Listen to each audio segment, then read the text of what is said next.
Update India TV, हर खबर सच्चाई की ओर। आपल्याला नाईट सवर मुंडा सांगू स्टेज सवर मुंडू करून नाही बेसायचं जमातीच्या आरक्षणावर जी काही घुसखोरी होतीये त्या संदर्भात आपण स्वर्गीय वसंतरावजी नाईक साहेब आणि अण्णाभाऊ साठे चौकामध्ये जमलेलो आहोत।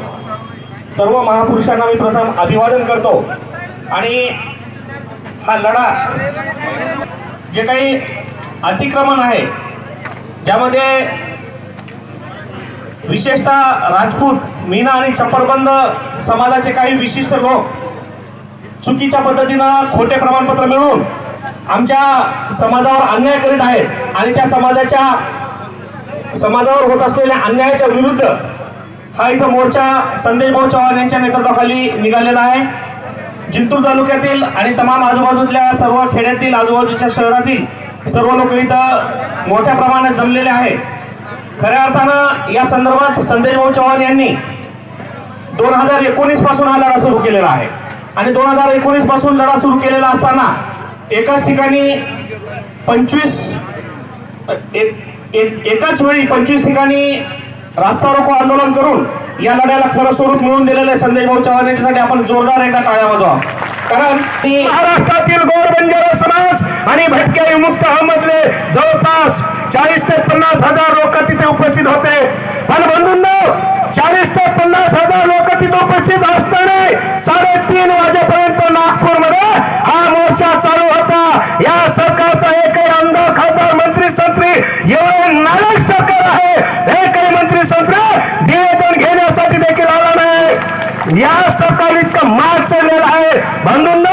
अरे ज्या लोकांनी तुमच्या आमच्या जीवावरती राज्य करतात हे लोक आपल्या मतावर विधानसभेत जाऊन बसल्यात आणि हे लोक एवढं जातीवाद सरकार आहे। अरे तुमच्या आमच्या लोकांशी या लोकांना घेणं देणं नाहीये। अरे ते बहुजन कल्याण मंत्री अतुलजी सावंत या खात्याचे मंत्री आहेत आणि तेथे जेव्हा संदेश भाऊ चव्हाण आणि सगळी टीम तिथे जातात निवेदन देण्यासाठी, तिथेचे काही लोक बोलतात अतुलजी साहेब म्हणे संभाजीनगरला गेले आणि तेथेच गाडीतून तिथेच खाली उतरतात अतुलजी साहेब। विचार करा बंधूंनो, या लोकांना गोरगरीब जनतेशी घेणं देणं नाहीये म्हणून त्याच्यानंतर गोरसेनेच्या वतीने ठरवलंय पूर्ण महाराष्ट्रामध्ये आंदोलन करायचंय। त्याच्यानंतर तुम्ही बघितले आहात पहिलं आंदोलन तुळजापूर मध्ये झाला, त्याच्यानंतर 28 डिसेंबरला मंठा वाटूमध्ये झाला, दारवा असेल, पुसद असेल, अकोला असेल आणि त्याच्यानंतर आज जिंतूर मध्ये आहे। याच्यानंतर अजून 10 ठिकाणी रास्ता रोको आंदोलन होणार आहे, तारीख डिक्लेअर आहे। त्याच्यानंतर अजून हे चालूच राहणार आहे जोपर्यंत हे बोगस घुसखोरी थांबणार नाही तोपर्यंत हे आंदोलन चालू राहणार आहे। बंधूंनो, ह्या लोकांना तुमच्या आमच्याशी घेणं देणं नाही। आज 2.5 लाख बोगस घुसखोरी चालू आहे। अरे या गोरगरीब जनतेचा सरकार कधी विचार करणार?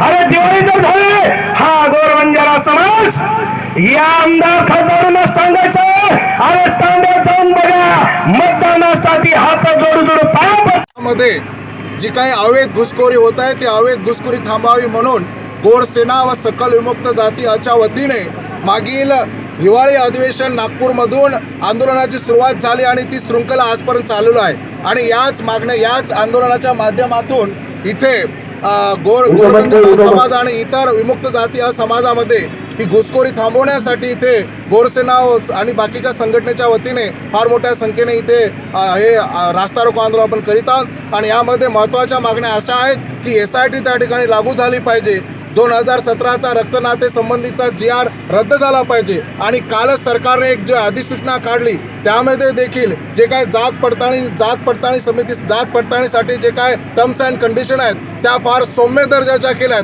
फक्त ॲफिडेव्हिट करून जर जात पडताळणी होत असेल तर हा अत्यंत अन्याय आहे। तर कालचा जो कालची जी अधिसूचना आहे ती अधिसूचना देखील त्या ठिकाणी रद्द झाली पाहिजे आणि त्यासोबतच 14/2049चा राज्य मागासवर्गीय आयोगाचा जो अहवाल आहे तो अहवाल त्या ठिकाणी लागू केला पाहिजे। परंतु एवढ्या मोठ्या स्वरूपात आंदोलन करून देखील सरकार जर दखल घेणार नसेल तर येत्या 2024 मध्ये या सरकारला आम्ही घरचा रस्ता दाखवल्याशिवाय राहणार नाही। परत सांगा।